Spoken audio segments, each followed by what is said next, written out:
In 16th century England, King Henry VIII's marriage to Catherine of Aragon turned into a crisis that changed the country's history.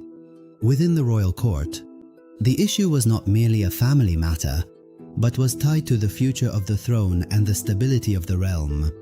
Henry was seeking a male heir to ensure the continuation of the Tudor dynasty, for his wife, Catherine of Aragon, had only given him their daughter Mary, who was the only child to survive.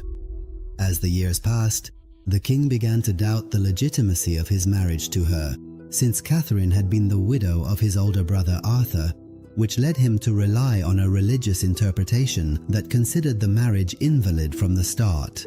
And with Anne Boleyn entering his life, the request for annulment turned into a major issue. Henry asked Pope Clement VII to annul his marriage, meaning to consider it as if it had never legally existed.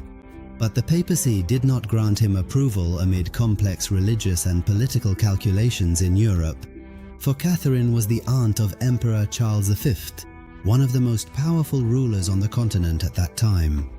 Faced with Rome's reluctance to approve, Henry turned to challenging the authority of the Pope, and in the year 1533, Thomas Cranmer, the Archbishop of Canterbury, declared Henry and Catherine's marriage annulled.